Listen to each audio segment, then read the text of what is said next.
The courtroom erupts in snickers as Maria Santos shuffles to the defendant's table, her worn canvas bag clutched against her chest like armor. The fluorescent lights cast harsh shadows across her weathered face, highlighting every line earned through 20 years of night shifts at the hospital. Her public defender's suit, a borrowed blazer 2 sizes too large, hangs awkwardly on her small frame. "Your Honor," District Attorney Harrison Walsh's voice booms across the mahogany-paneled chamber, his Italian leather shoes clicking against polished marble. "We have an open and shut case." The defendant, Maria Santos, illegally prescribed controlled substances to multiple patients over a 6-month period. She's a night shift nurse with no medical degree, no authority, and frankly, he gestures dismissively, no business making life or death decisions. The gallery behind him nods in approval. Pharmaceutical executives in $1,000 suits lean forward with satisfied smirks. Hospital administrators whisper among themselves, already calculating damage control. In the front row, Dr. Richard Pemberton, Chief of Internal Medicine, adjusts his gold watch and shakes his head in theatrical disappointment. Maria's court-appointed attorney, fresh out of law school with trembling hands, fumbles through a stack of papers. "Your Honor, my client was simply trying to play doctor," Walsh interrupts, his voice dripping with disdain. "Ladies and gentlemen of the jury, this woman took it upon herself to override physician orders, distribute medication without authorization, and endanger countless lives. She's a janitor masquerading as a medical professional." The words hit Maria like physical blows. Her scarred knuckles evidence of years spent changing bedpans, lifting patients, and fighting to save lives on understaffed night shifts grip the edge of the table until they turn white. In her bag, hidden beneath legal documents and tissue packets, a small leather case presses against her hip. Inside it, a medal she hasn't looked at in 15 years catches the courtroom's fluorescent glare. "Objection, Your Honor," her attorney squeaks. "Counsel is making inflammatory statements." "Sustained," Judge Morrison declares, "but the damage is done." The jury's faces have already hardened into expressions of disgust and disapproval. Walsh continues his opening statement like a predator circling wounded prey. The prosecution will prove that Maria Santos, a woman with a high school education and a nursing certificate from a community college, decided she knew better than Harvard-trained physicians. She distributed morphine, fentanyl, and other controlled substances to patients without authorization. 3 of those patients died. Gasps echo through the gallery. Someone in the back row shouts, "Murderer," before the bailiff restores order. Maria closes her eyes, transported back to those endless nights in the ICU. Mrs. Chun, 93 years old, writhing in agony while waiting 4 hours for a doctor to approve pain medication. James Rodriguez, a construction worker with a shattered spine, begging for relief while physicians debated treatment protocols in air-conditioned conference rooms. Sarah Williams, a 19-year-old car accident victim whose screams echoed through sterile corridors. They just humiliated the wrong woman. What they didn't know was that Maria Santos had walked through hell before and emerged stronger. Flashback. 15 years earlier, the helicopter blades cut through desert air like mechanical thunder as captain. Maria Santos rappels from the black, hawk into the smoking ruins of forward operating base Mercy. Rocket-propelled grenades have torn through the medical tent's canvas walls, leaving twisted metal and scattered equipment in their wake. The acrid smell of burning diesel fuel mixes with something worse, the metallic scent of blood and the sweet stench of death. "Santos, we've got 37 wounded and counting." Colonel Mitchell's voice crackles through her radio over the chaos of automatic weapons fire and screaming soldiers. "The main OR is gone. You're our only surgeon for the next 6 hours until reinforcements arrive." Maria surveys the devastation with clinical detachment learned through 18 months of combat medicine. 3 triage areas have been destroyed. Most of the surgical equipment is buried under debris, but in the corner of the collapsed tent, She spots something that makes her heart race. A functional anesthesia machine and a portable surgical table, somehow untouched by the devastation. I need 4 medics, every piece of surgical equipment we can salvage, and someone to set up a blood bank, she orders, her voice cutting through the chaos with absolute authority. And I need it now. The first casualty arrives on a stretcher, carried by 2 Marines, whose uniforms are soaked in blood, not their own. Private Jackson, 19 years old, his left leg nearly severed by shrapnel, his face pale as paper from blood loss. In civilian hospitals, he would be rushed to a fully equipped OR with a team of specialists. Here, under enemy fire, Maria has 60 seconds to save his life. She works with the precision of a surgeon and the speed of a soldier. Tourniquet applied, 4 lines established, blood pressure stabilized. Around her, mortar explode with earth-shaking force, but her hands never shake. This is what she was trained for, not the comfortable predictability of civilian medicine, but the life-or-death chaos where every second counts. Captain, we've got incoming wounded from the supply convoy. Corporal Williams shouts over the noise. Multiple casualties, severe trauma. Maria doesn't look up from Private Jackson's leg as she begins the delicate work of repairing severed arteries. Set up 2 more surgical stations. Anyone with advanced trauma training takes point. Everyone else assists. For the next 14 hours, she performs medical miracles under impossible conditions. Emergency amputations while rocket fire lights up the night sky. Chest surgeries in a tent with no roof while enemy snipers target anything that moves. Trauma procedures that would challenge the best surgeons in the world, performed with equipment held together by duct tape and determination. Specialist Rodriguez arrives with a chest wound that has collapsed both lungs.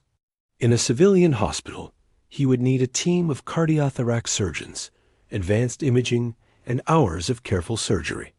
Maria has 15 minutes and a prayer. She cuts through his chest with steady hands as the earth shakes around him. Her fingers find the tear in his lung, seal it with sutures that seem impossibly delicate given the circumstances. She works by feel as much as sight, her years of training guiding her through procedures that most surgeons would never attempt outside a sterile OR. Santos, we've got a problem. Colonel Mitchell's voice cuts through her concentration. Intelligence says they're planning another coordinated attack on the hospital. We need to evacuate. Maria looks around the tent. 17 soldiers lie on stretchers, some stable, others hanging on to life by threads. She's carefully woven with her own hands. Moving them now would kill half of them. Staying might kill them all. Negative, Colonel. I'm not leaving my patients. Captain, that's an order, and I'm refusing it, sir. You want to court-martial me when this is over. That's your prerogative. But these soldiers don't die on my watch. The radio falls silent. Around her, the medical team exchanges nervous glances. Everyone knows what refusing a direct order means. Everyone also knows that Maria Santos is the only thing standing between 17 wounded soldiers and death. The second attack comes at dawn. Enemy forces surge through the perimeter with the desperation of men who know they're facing their last stand. Machine gun fire rakes the medical tent. Mortar rounds explode close enough to shower everyone with dirt and debris. Maria never stops working. As tracers light up the pre-dawn darkness, she performs an emergency craniotomy on Sergeant Williams, whose skull has been fractured by shrapnel. Her hands move with impossible steadiness as explosions rock the tent. A bone saw cuts through skull with mechanical precision while chaos reigns around her. Incoming.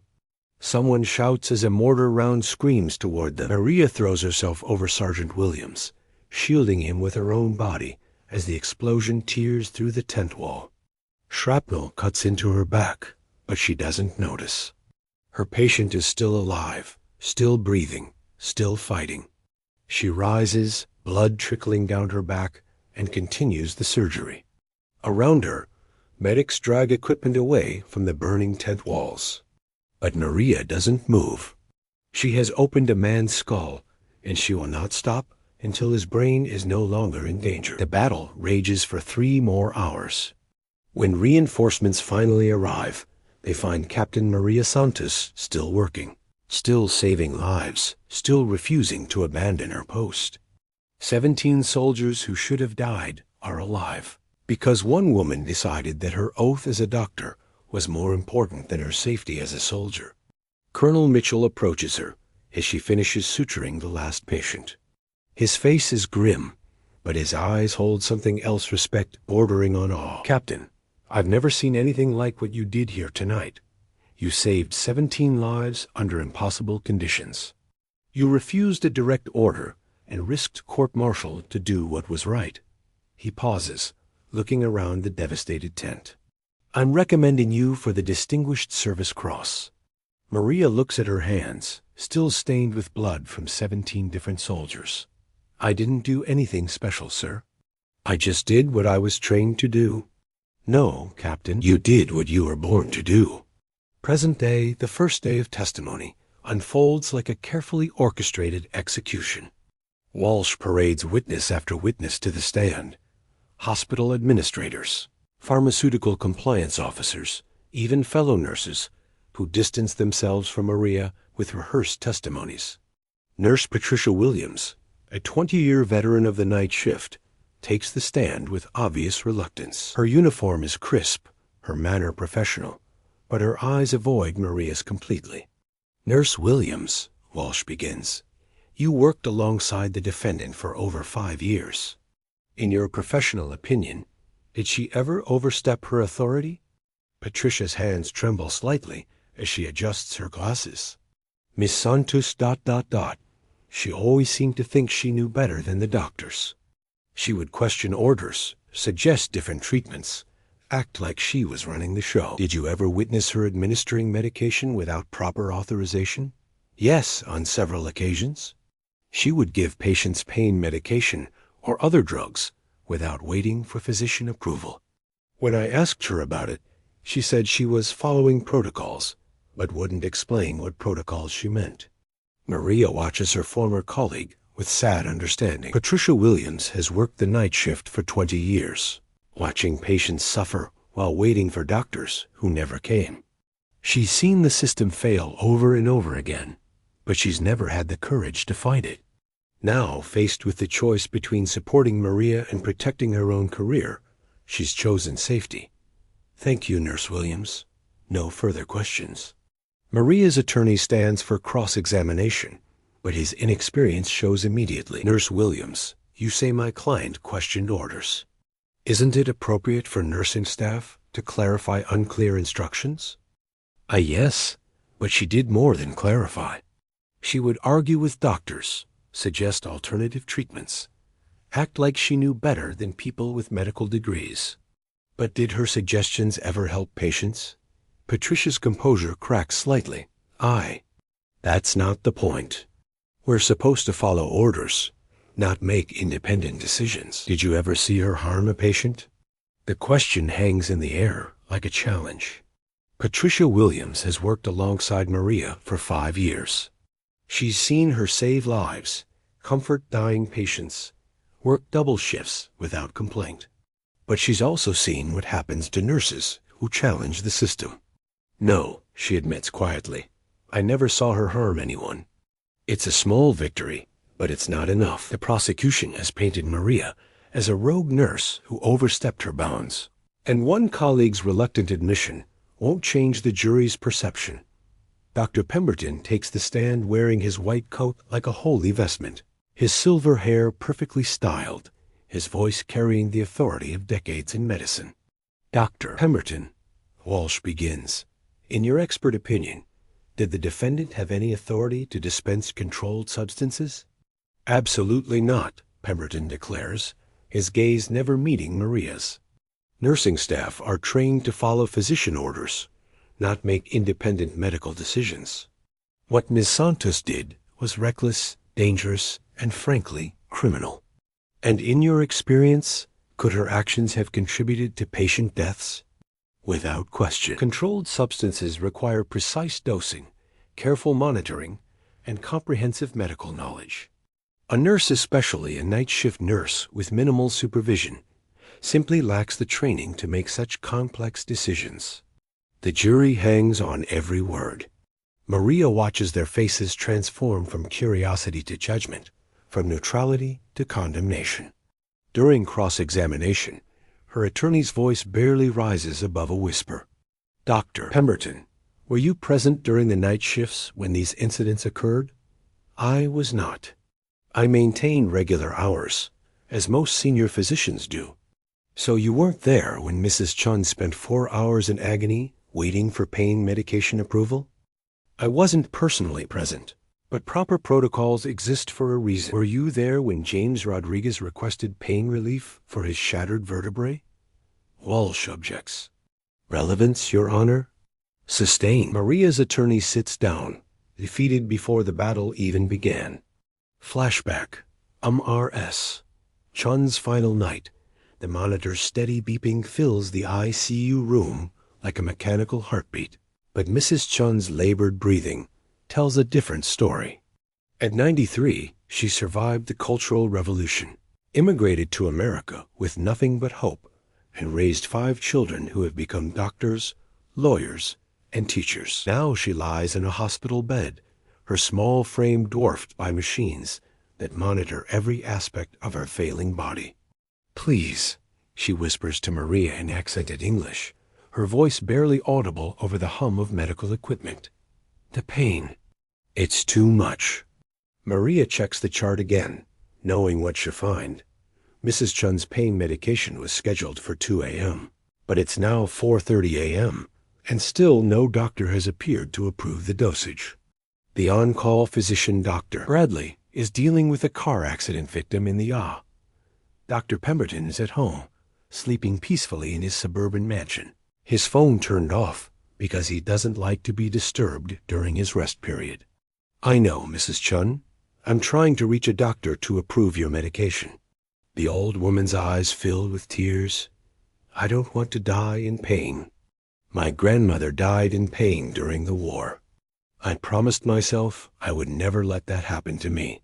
Maria's heart breaks a little more. She's seen too many patients suffer needlessly because of bureaucratic delays, too many families destroyed by a system that values procedure over compassion. She thinks of the soldiers she treated in Iraq, how she made split-second decisions that saved lives without waiting for approval from distant commanders. She pulls out her phone and dials Dr. Bradley's number again. It goes straight to voicemail. "Dr. Bradley, this is Maria Santos in the ICU. Mrs. Chun in room 314 is experiencing severe pain and needs immediate medication approval. She's been waiting over 2 hours. Please call back immediately." She hangs up and checks her watch. 4:45 a.m. Mrs. Chun has been writhing in agony for nearly 3 hours while doctors debate protocols in comfortable offices. Maria looks at the medication cart, where Mrs. Chun's prescribed morphine sits waiting for a physician's signature. The same morphine she's administered hundreds of times in combat zones, following protocols developed through years of military medical experience. She remembers the words of Colonel Mitchell. "Sometimes being a doctor means trusting your training over the rules." Maria makes her decision. She administers the morphine using the exact dosage protocols she learned in military medical training, carefully calculated based on Mrs. Chun's weight, age, and medical history. Within minutes, the old woman's face relaxes for the first time in hours. "Thank you," Mrs. Chun whispers, squeezing Maria's scarred hand with surprising strength. "You are an angel." But Maria knows that what she's just done will be seen as criminal by a system that values paperwork over patience. She documents everything carefully, knowing that her medical reasoning will be scrutinized, knowing that her career might be over. Mrs. Chun dies peacefully 3 days later, surrounded by her children, free from the agony that had consumed her final weeks. Her daughter Elizabeth will later say that those last days were a gift, that her mother was able to share memories, express her love, and say goodbye because one nurse had the courage to treat her pain. But the hospital administration sees only a protocol violation, a night shift nurse who overstepped her authority. A potential lawsuit waiting to happen. Present day, second day of testimony. That evening, in her studio apartment above a bodega, Maria stares at her reflection in a cracked bathroom mirror. The woman looking back seems stranger tired, beaten, smaller somehow. She opens the leather case she's carried for 15 years, revealing a silver medal nestled in faded blue velvet. Distinguished Service Cross, Captain Maria Santos, United States Army Medical Corps, for extraordinary heroism in combat medical operations. Operation Iraqi Freedom. The medal feels heavier than she remembers. She traces the engraved eagle with trembling fingers. Transported back to a field hospital outside Fallujah, where she spent 18 months saving lives under rocket fire and mortar attacks, where she performed emergency surgeries with shrapnel whistling overhead, where she made life-or-death decisions every minute of every day. Next to the medal, wrapped in tissue paper, lies a faded photograph. Maria's younger self in desert camouflage, arm around another soldier, Captain David Santos, her husband, her partner, her best friend. The photo was taken 3 weeks before the IED explosion that took his life and changed hers forever. She had returned from deployment with invisible wounds and visible scars, her military medical credentials somehow worthless in civilian hospitals that valued pedigree over performance. Years of fighting insurance companies, hospital bureaucracy, and systemic discrimination had worn her down to this. A night shift nurse treated like a criminal for doing what she'd been trained to do: save lives. Her phone buzzes with a text message from her sister Carmen. Saw the news coverage. We're all praying for you. David would be proud. David. The memory of him floods back like a tide she can't hold back. Flashback. The wedding. I promise to love you in sickness and in health, in combat and in peace, until death do us part. Captain David Santos speaks the words with absolute conviction, his voice carrying across the small chapel at Fort Sam Houston. Maria, resplendent in her dress uniform, medals gleaming on her chest, promises the same. They are both doctors, both soldiers, both committed to serving something greater than themselves. Their honeymoon is cut short when they receive deployment orders to Iraq. Most couples would see this as a tragedy. David and Maria see it as an opportunity to serve together, to save lives together, to make a difference in the world. For 18 months, they work side by side in the field hospital. David handles trauma surgery, while Maria manages emergency medicine and critical care.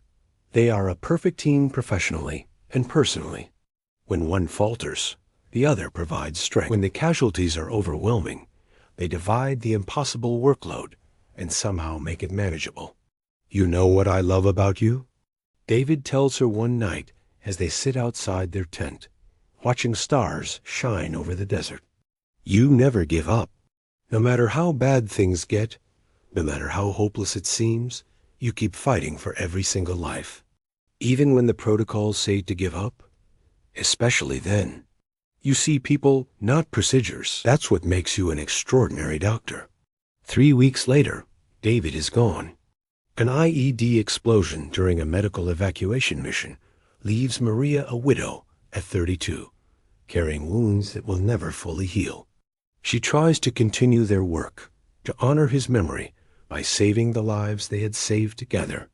But the grief overwhelms her, manifests as PTSD that makes civilian hospitals nervous. Her stellar military record becomes a liability too intense, too damaged, too reminders of war in sterile peacetime facilities.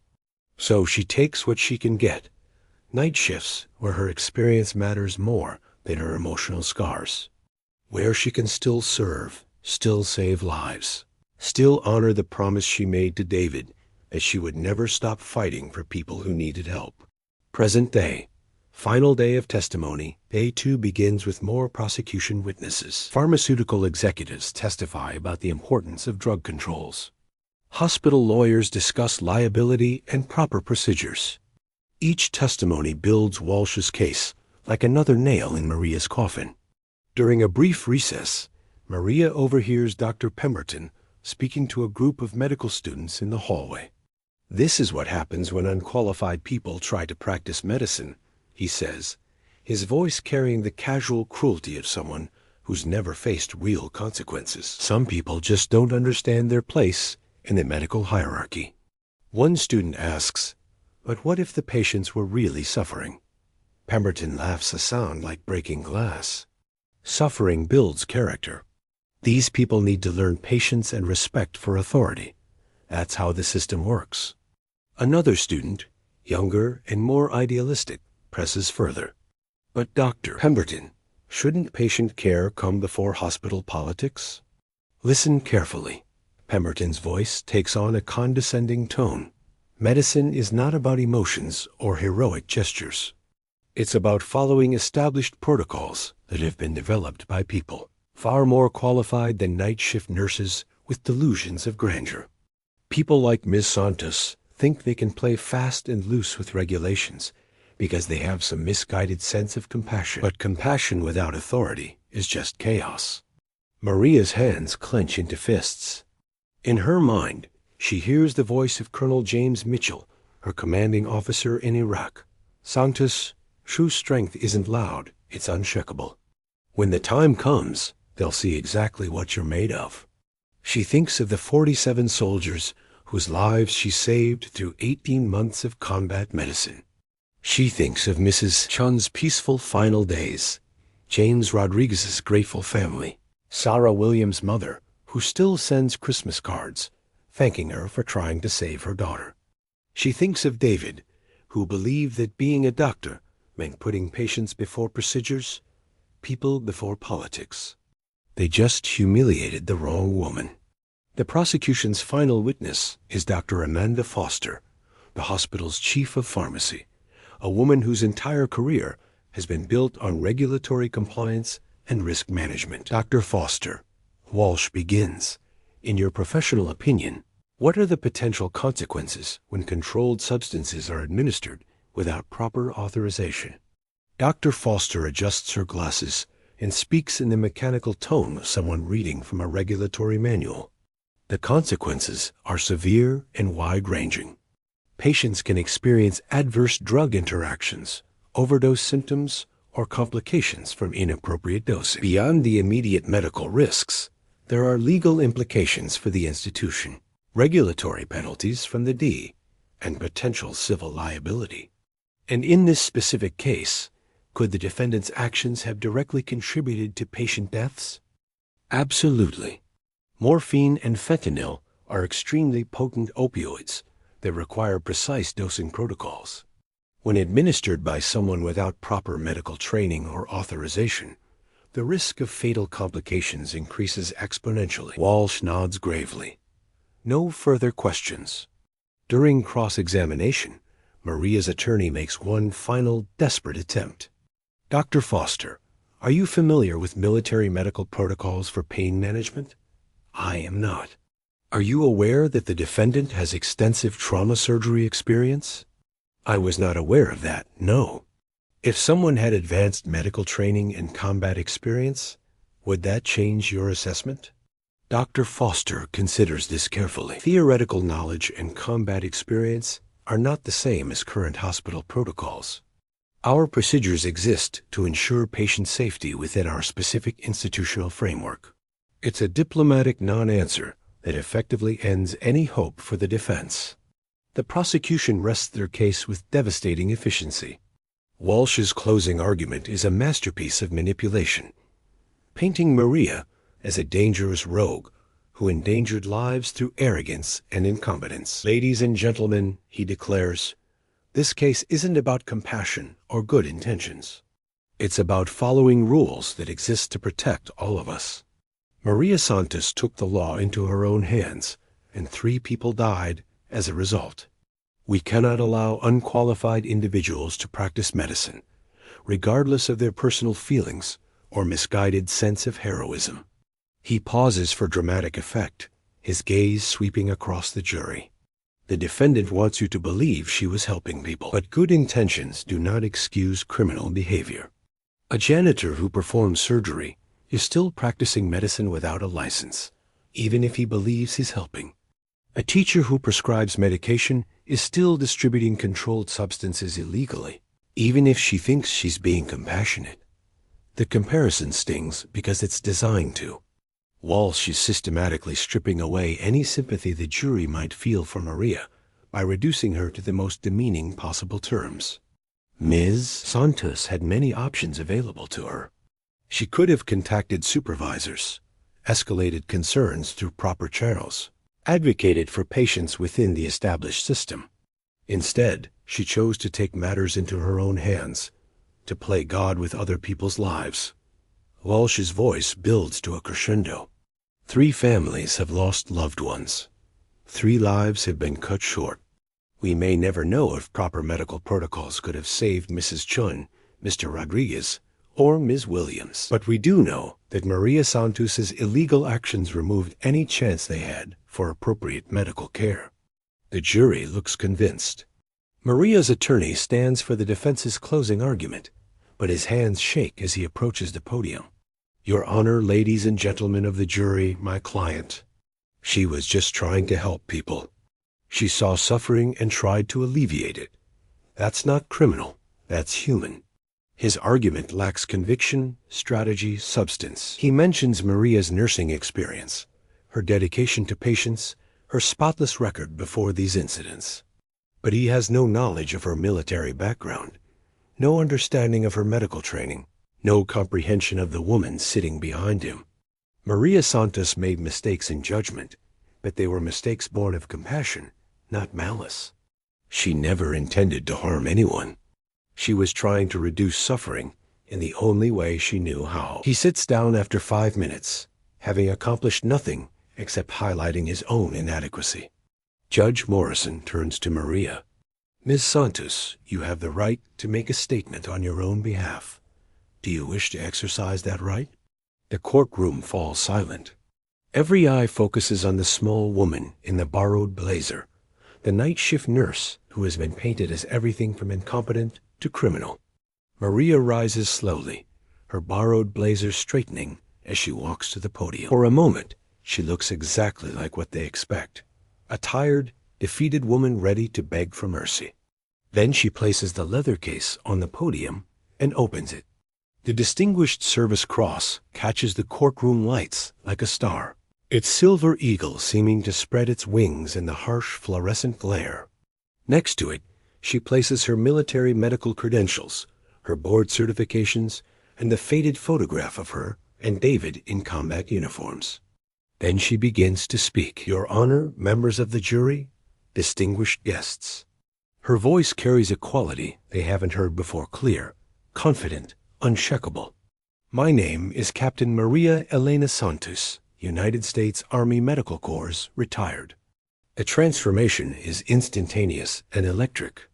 The tired woman in the borrowed suit disappears, replaced by someone else entirely, someone with bearing, authority, and absolute conviction. For 18 months in Iraq, I ran a field hospital under enemy fire. I performed emergency surgeries in tents while mortar exploded around us. I made life or death decisions every minute of every day because there was no time for committees, no time for protocols, no time for anything except saving lives. The courtroom atmosphere shifts like air pressure before a storm. Dr. Pemberton's smug expression wavers. Walsh leans forward, suddenly alert. The jury members who had seemed ready to convict now lean forward with surprise and growing attention. I received this medal for extraordinary heroism after a suicide bomber attacked our base hospital. While others evacuated, I stayed behind to treat 37 wounded soldiers. I performed emergency amputations, chest surgeries, and trauma procedures under rocket fire for 14 hours straight. Not because I wanted to play doctor, because I was a doctor. She pulls out a worn leather folder, documents spilling across the podium with the deliberate precision of someone accustomed to presenting evidence under pressure. Medical degree from Johns Hopkins University, class of 1998. Surgical residency at Walter Reed Army Medical Center. Board certification in emergency medicine and trauma surgery. Fellowship in Combat Medicine at the Army Medical Research Command. 5 years of civilian practice before deployment. 15 years of military service, including 3 combat tours. The gallery erupts in shocked murmurs. Jury members lean forward, their previous certainty crumbling like sand castles before the tide. Every credential hidden because civilian hospitals decided a woman with PTSD wasn't worth their prestigious image. Every qualification dismissed because I came home from war with invisible wounds that made administrators uncomfortable. Every achievement ignored because I reminded them that there's a world beyond their comfortable suburban practices where real medicine desperate, immediate life or death medicine is practiced every day. Her voice builds like gathering thunder, 15 years of suppressed truth finally breaking free. When I returned from deployment, I discovered that saving lives under fire apparently doesn't qualify you to work in peacetime hospitals. My military medical experience was dismissed as not applicable to civilian care. My trauma surgery credentials were ignored because I didn't have recent civilian experience. My combat medical training was treated as irrelevant because it wasn't earned in air-conditioned conference rooms. Maria's eyes find Dr. Pemberton in the gallery. He shrinks back as if facing a predator that has suddenly revealed its true nature. Hospital after hospital told me I was overqualified for physician positions, but underqualified for nursing roles. They said my military service made me too intense for their patient care teams. They said my PTSD made me a liability risk. Eventually, I took what I could get: night shifts where my experience could still matter, where the desperate urgency of combat medicine might actually be valued. She turns back to the jury, her voice dropping to almost a whisper, but somehow carrying to every corner of the courtroom. On the nights you've heard described in this courtroom, I watched patients suffer while bureaucracy delayed basic human compassion. Mrs. Chun, a woman who reminded me of my grandmother, writhing in agony while administrators debated pain management protocols. James Rodriguez, whose shattered spine I recognized immediately from treating similar combat injuries, begging for relief while physicians attended charity galas. The courtroom is completely silent now, hanging on every word.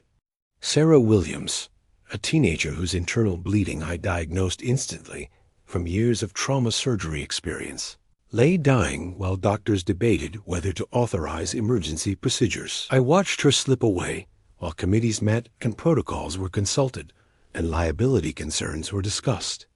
Walsh tries to object, but Judge Morrison waves him down with a gesture that suggests he's as captivated as everyone else. I didn't play doctor those nights. Dr. Pemberton, I was the doctor you should have been. While you slept in your suburban mansion, I was saving lives with the same skills that earned me this medal, the same skills that kept 47 soldiers alive in a combat zone, the same skills this hospital ignored because I was inconvenient to their image. She holds up 3 thick medical files, her combat-trained hands steady despite the emotional weight of what she's revealing. Mrs. Chun died from complications related to delayed pain management. The morphine I administered standard dosage calculated using trauma protocols. I've applied successfully hundreds of times, gave her the only peaceful hours she'd had in weeks. Her daughter later told me those final days were a gift, that her mother was able to say goodbye because someone finally treated her pain. Her voice builds again, carrying the authority of someone who has faced life and death in its rawest form. James Rodriguez died from internal bleeding that I recognized immediately, but couldn't treat because I wasn't authorized to order the emergency surgery he needed. The medication I provided followed exact Army medical protocols that I've used successfully in field hospitals. It kept him alive long enough for his family to reach the hospital, long enough for him to tell his children he loved them. The jury is completely focused now, the prosecution's narrative crumbling with each word. Sarah Williams died from complications that developed while she waited 6 hours for surgical consultation complications I recognized and treated. Immediately using my emergency medicine training, I stayed with her family through the night, used my trauma experience to explain what was happening. helped them make the difficult decision to remove life support when it became clear that the delays had caused irreversible damage. The silence in the courtroom is profound, broken only by the quiet sound of someone crying in the gallery. The prosecution wants you to believe these patients died because of my actions. The truth is they died despite my actions because a broken system values credentials over competence, politics over patience, image over life itself. Maria picks up the Distinguished Service Cross, its weight solid and reassuring in her palm. I've spent 15 years hiding who I really am because this country decided that a woman with combat trauma was too damaged for polite society. I worked night shifts, accepted minimal pay, and endured constant disrespect because I still believed in the oath I took to do no harm, to preserve life, to serve with honor. She turns to face the jury directly, and for the first time in 15 years, she looks exactly like what she is. A decorated combat veteran, a skilled physician, a woman who has stared death in the face and refused to blink. You want to know why I administered those medications? Because I took an oath in a field hospital in Iraq, surrounded by dying soldiers, that I would never let another person suffer needlessly while I had the power to help them. Because every night I close my eyes, I still see the faces of soldiers I couldn't save, and I refuse to add civilian faces to that list. Her voice drops to almost a whisper, but somehow carries to every corner of the courtroom. Because my husband, Captain David Santos, died believing that being a doctor means putting patients before procedures, people before politics, human compassion before institutional convenience. He died serving others, and I have spent every day since trying to honor that sacrifice by serving others in whatever way this broken system would allow. The photograph of her and David seems to glow in the courtroom lights, a reminder of love lost and promises kept. I am not a murderer. I am not a rogue nurse playing doctor. I am Captain Maria Santos, decorated combat veteran, trained physician, and someone who did exactly what my training, my experience, and my conscience demand. If you want to convict me for saving lives with skills earned through service to this country, then convict me. But know that you're convicting the wrong person. She straightens to her full height, and suddenly the borrowed blazer looks like a uniform. The tired woman looks like a soldier. The defeated defendant looks like a decorated hero. This medal represents extraordinary heroism in the face of impossible circumstances. It represents split-second decisions that saved lives when protocols and bureaucracy would have meant death.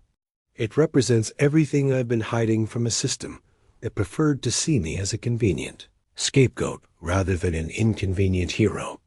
The silence stretches like a held breath, the entire courtroom suspended in the gravity of her words.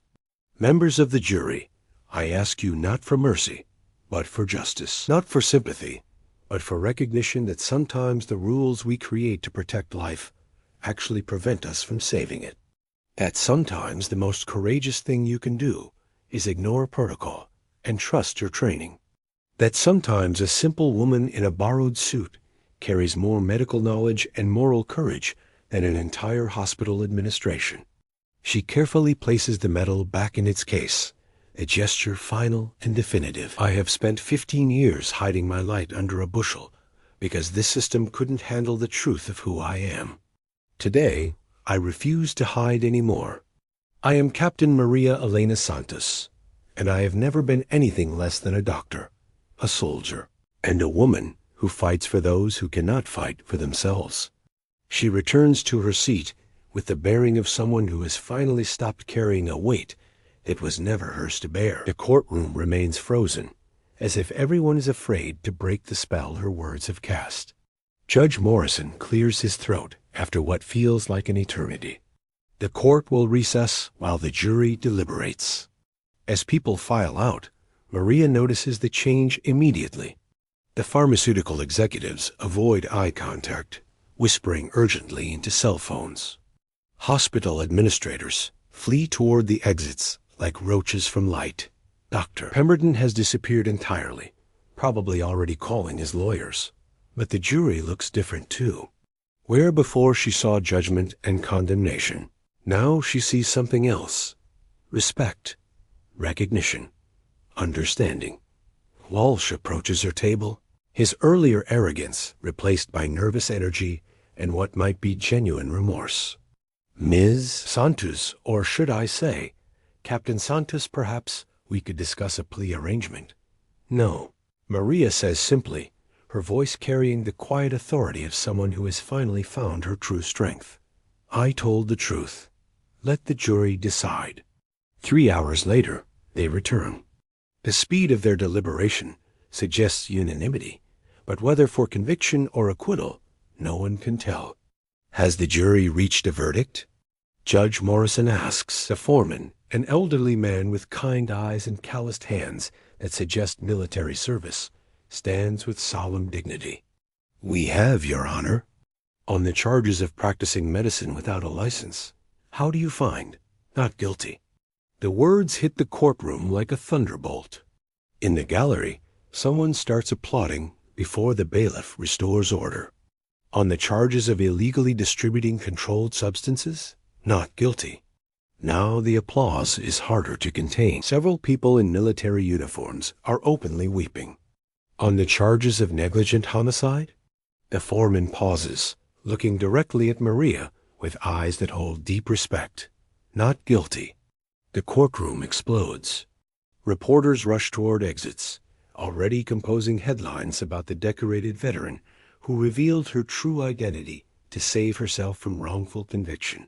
Hospital administrators flee like roaches from light, their phones buzzing with angry calls from board members. In the gallery, Maria spots several people in military uniforms who must have arrived during deliberation. Veterans who somehow heard about the trial and came to support one of their own. But Maria sits quietly, feeling lighter than she has in 15 years. The weight of hidden shame, of compromised identity, of serving beneath her station, all of it finally lifted. Judge Morrison pounds his gavel for order, but his own emotion is barely contained. Ms. Santos, you are free to go. But before you leave my courtroom, I want to say something. He removes his glasses and speaks directly to her, his voice carrying 30 years of judicial experience and genuine human emotion. In 30 years on this bench, I have never heard testimony that more clearly illustrated the difference between legal guilt and moral responsibility. Your service to this country, both in combat and in civilian hospitals, deserves recognition rather than prosecution. This court apologizes for the ordeal you've endured. He pauses, looking around the courtroom. Furthermore, I am directing the court reporter to ensure that a full transcript of your testimony today is forwarded to the State Medical Board, the Department of Veterans Affairs, and every medical school in this jurisdiction. What you've shared here should not be buried in legal proceedings. It should be studied, honored, and used to ensure that no other veteran physician is forced to hide their service and qualifications. As Maria packs her belongings, her public defender, who has found his voice at last, whispers with genuine awe, "Why didn't you tell me? Why didn't you tell anyone?" Maria looks at him with eyes that have seen too much and hidden too much for too long. Because I shouldn't have had to. Outside the courthouse, reporters swarm like angry hornets. But their questions are different, now respectful, even reverential. Maria pushes through the crowd toward the subway, but a voice stops her. "Captain Santos."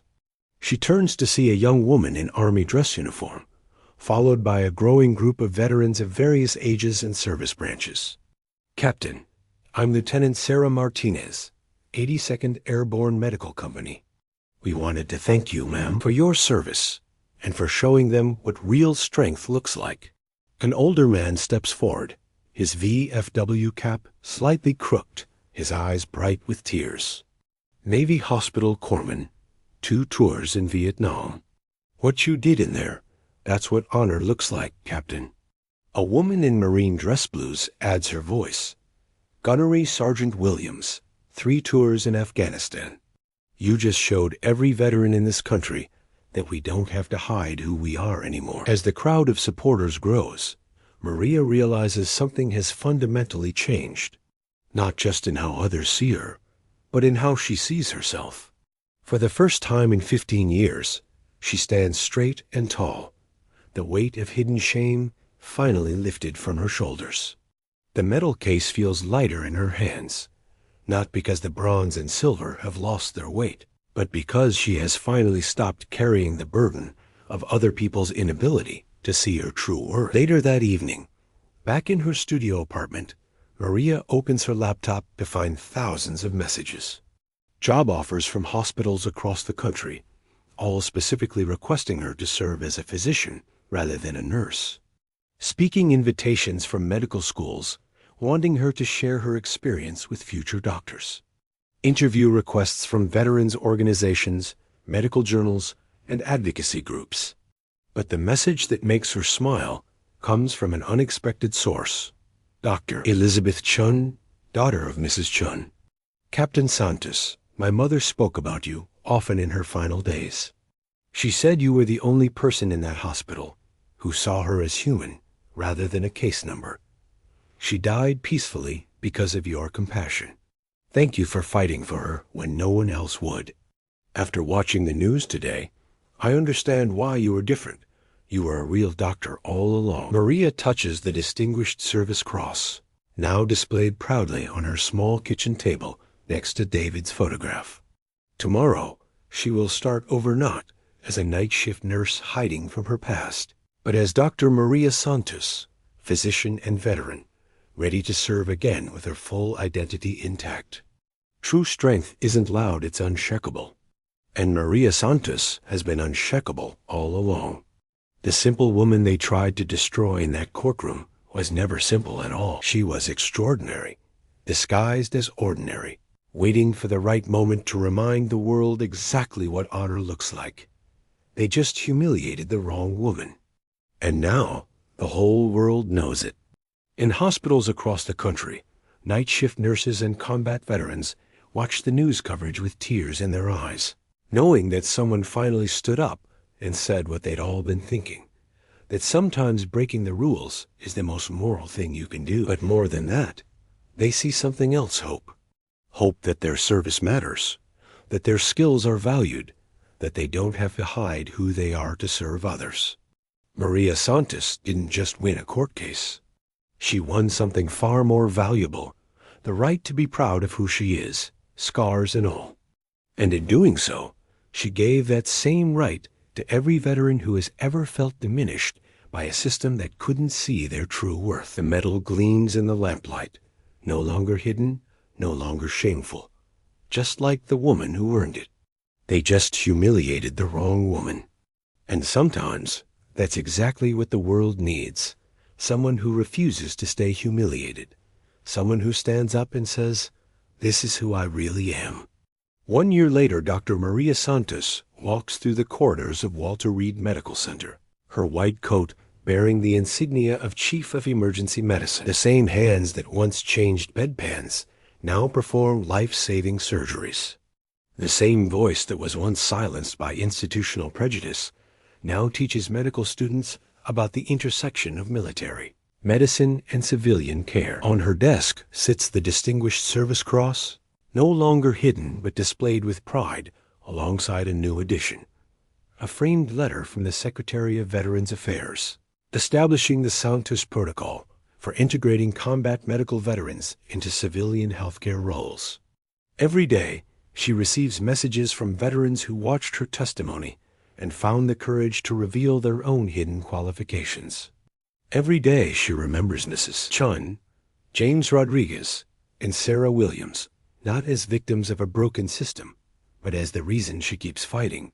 Captain Maria Elena Santos, United States Army Medical Corps, retired, decorated combat veteran, skilled physician, unshakable woman who turned a moment of humiliation into a declaration of truth that changed everything.